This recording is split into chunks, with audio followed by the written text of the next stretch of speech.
తర్వాత విద్యా కమిషన్ సోకాళ్ళు పెద్ద మనుషులు ప్రొఫెసర్లు ఇలా గవర్నమెంట్లో పెత్తనం చేస్తున్న వాళ్ళు విద్యావేత్తలుగా సెల్ఫ్ డిక్లేర్డ్ విద్యావేత్తలు ఆకునూరు మురళి కోదండరాం ప్రొఫెసర్ పిఎల్ విశ్వేశ్వరరావు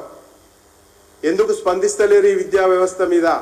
ఆగమైపోతుంటే చిన్నపిల్లలు చనిపోతూ ఉంటే ఆసుపత్రుల పాలు పడతా ఉంటే ఎందుకు స్పందిస్తలేరు పెద్ద పెద్ద లెక్చర్స్ ఇస్తుంటారు కదా ఉపన్యాసాలు ఇస్తుంటారు కదా మీ మానవ హక్కులు ఎటుపోయినాయి మీ బాల హక్కులు ఎటుపోయినాయి కనీసం హాస్టల్స్ని సందర్శించేటువంటి తీరిక కూడా దొరుకుతలేదా గొప్ప గొప్ప మాటలు మాట్లాడి అధికారం కుర్చీలు రాగానే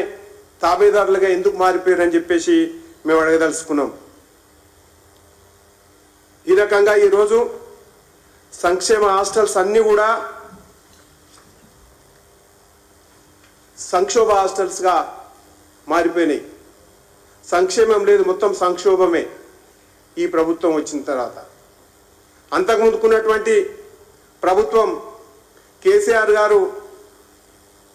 ఒక విషయం మీ ముందు చెప్పాలి కేశవగిరి హైదరాబాద్కు చివార్లు ఉన్నటువంటి కేశవగిరిలో ప్రభుత్వ స్కూల్లో కేటీఆర్ కొడుకు పేరు హిమాంశే కదా కేటీఆర్ కొడుకు దాని తర్వాత ఒక స్కూల్కు పోయి ఇక్కడ పిల్లలకు ఆడపిల్లలకు టాయిలెట్ లేదు ఆఫీసులలో పిల్లలు కూర్చుంటా ఉన్నారు ఇంత దీనమైనటువంటి పరిస్థితి ఉందా ప్రభుత్వ పాఠశాలల్లో ఇదైతే ఎట్లా అని చెప్పేస్తే కేసీఆర్ నాకు ఆదర్శం కేటీఆర్ నాకు నాకు ముందలు తీసుకుపోతాను ఆయన నన్ను ముందుకు తీసుకుపోతున్నాడు ఆయన యొక్క వారసత్వం నేను తీసుకుపోతా కొట్లాడి నేర్పిండు అని ముసలి కన్నీరు గార్చి ₹1 కోటి ఇచ్చి ఆ స్కూల్ని డెవలప్ చేసి సబితా ఇంద్రారెడ్డి తోటి మంత్రి గారితో ఇనాగ్రేట్ చేయించినావు ఆ ఒక్కదాన్ని చేస్తే అప్పుడు ఆ రోజు అన్నావు నువ్వు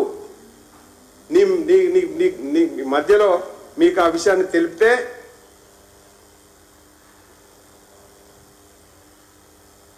అక్కడో ఇక్కడో అయితే మేమేం చేయం మేము అన్ని స్కూళ్ళలో ఎట్లా చేస్తామని చెప్పేసి గప్పాలు పలికినావు కేసీఆర్ నా మనవడు నా కళ్ళు తెరిపించిండు అన్నావు ప్రజలలో సింపతి పొందడానికి ప్రయత్నం చేసినావు కానీ తర్వాత నీవే రకంగా దాన్ని కొనసాగించినవో ఇవాళ కాంగ్రెస్ అదే రకమైనటువంటి రేవంత్ రెడ్డి పరిపాలన కూడా అదే రకంగా కొనసాగుతుంది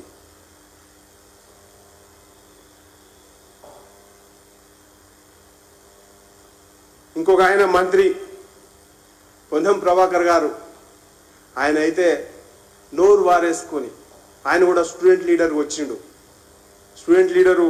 ఎప్పుడు మాట్లాడేటోడు ఆయన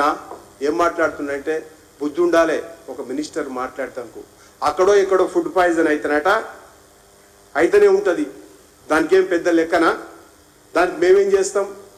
బాధ్యతారహిత్యమైనటువంటి అచేతనత్వంలో ఉన్నది ప్రభుత్వం మినిస్టర్స్ ఏది పడితే అది మాట్లాడుతూ ఉన్నారు ఈ రకంగా శైలజ అన్న అమ్మాయి చనిపోతే మేమేమన్నా కారణమా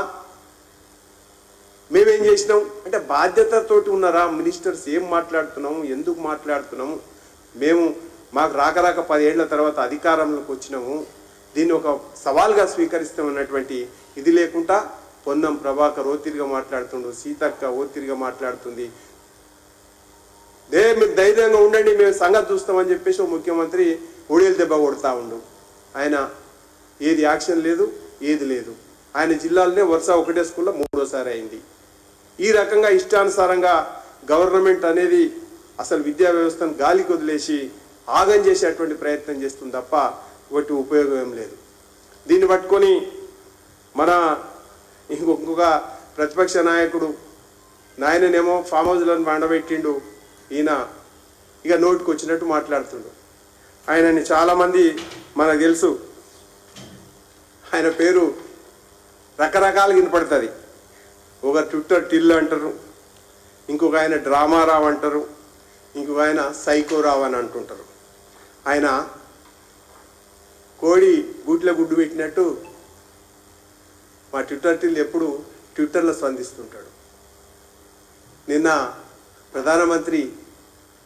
ఈడ సమస్యలన్నింటినీ మాట్లాడితే మంచిగానే ఉంటుండే. ఓ ప్రధానమంత్రి తన పార్టీ ఎమ్మెల్యేలతో ఎంపీలతో మాట్లాడిండు, అందరు కలిసికట్టుగా పనిచేయాలన్నాడు. దాన్ని పెట్టుకొని మీరు కలిసికట్టుగా పనిచేయండి అని వక్రీకరిస్తూ ట్విట్టర్లో నీ ఇష్టానుసారంగా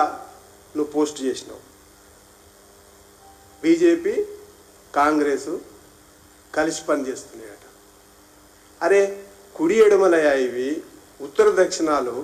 నీకు ఏమన్నా ఉండాలా? అసలు నీకు రాజకీయ పరిపక్వత ఉండాలి, రాజకీయ పరిజ్ఞానం ఉండాలా? మాట్లాడేందుకు హెడ్లైన్స్ కోసం ఎందుకు మాట్లాడుతున్నావు?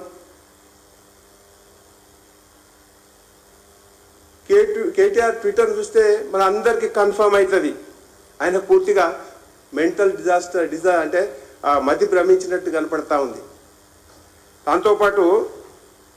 పార్లమెంట్లో ఒక్క సీటు కూడా గెలవలేదు కదా, దానికి ఇంకా ఆ శాఖ నుంచి కోరుకోలే. ఒక్క సీట్ అనే గెలిచి ఉంటే పాపం కనీసం 2 సీట్లలో మాత్రమే డిపాజిట్ వచ్చింది, మిగతా అన్నింటిలో డిపాజిట్ పోయింది. దాంతో ఇంకా మెంటల్గా అసలు ఏం చేయాలనో అర్థం కాక ఇంకా శాఖ నుంచి తేరుకోలేక తిక్క మాట్లాడుతూ ఉండు. బహుశా నేను అనుకుంటే ఎర్రగడ్డ హాస్పిటల్లో కొన్ని రోజులు చేరితే మంచిది. కేటీఆర్ ఇష్టానుసారంగా ట్వీట్ చేస్తే ఇవాళ అవాసు పాలయ్యేటువంటి పరిస్థితి కనపడతా ఉంది. తెలంగాణ